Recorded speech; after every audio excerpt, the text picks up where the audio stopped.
Editor's note: this article contains spoilers for both episodes of Stranger Things Season 4 Volume 2.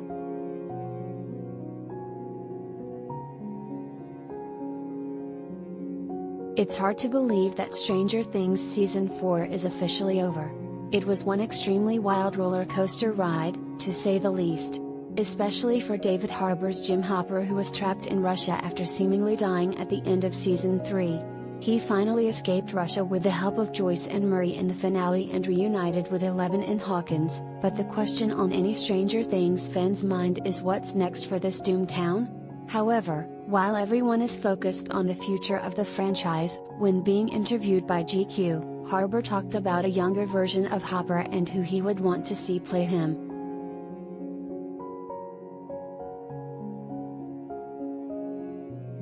Collider video of the day.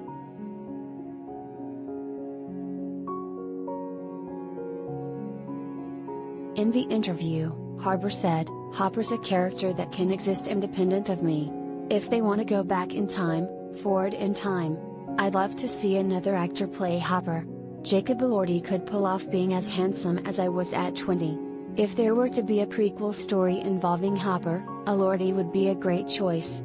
The actor is most known for his more villainous role as Nate on HBO's Euphoria, but Elordi has the emotional range that would be needed for such a complex character. Also, from a general looks perspective, you could definitely buy Elordi as a young Jim Hopper.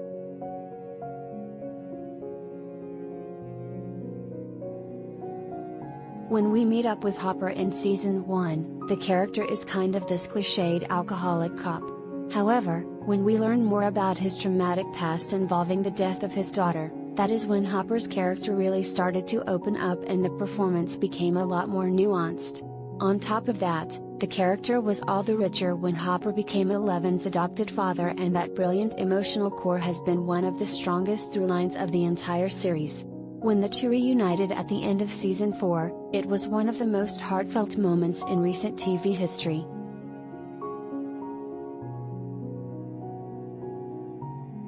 Another great thing about Hopper's character has been his blossoming romance with Joyce Byers, who is played so wonderfully by Winona Ryder in the series.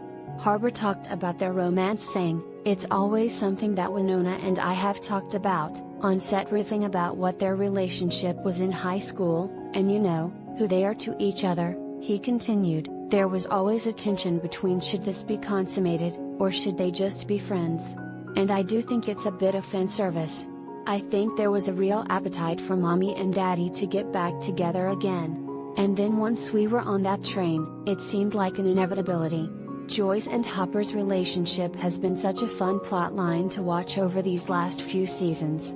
There's a lot from their past that the Duffer Brothers could mine from, and it would be interesting to see that explored more in a different time in their lives in a spin-off or flashbacks.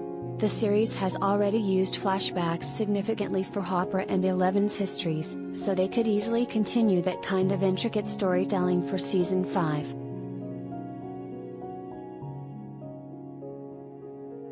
There's reportedly a spin-off in the works for the Stranger Things universe, but as of right now we have no idea what it could be about. It could very well focus on Hopper.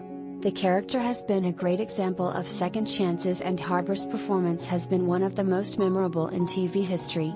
However, we need to get through Season 5, the final season, before we start worrying about a spin-off. After all, Hopper and Hawkins are currently in a dire situation with Vecna opening a super gate between worlds. The Upside Down can finally be unleashed onto the real world.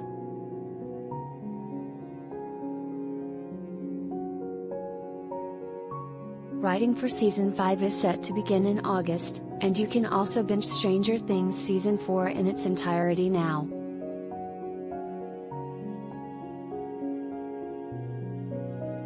Read more about Stranger Things Season 4.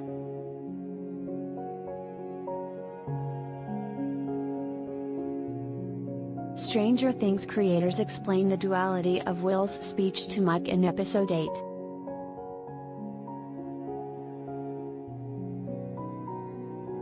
Stranger Things creators explain why, spoiler, had to die.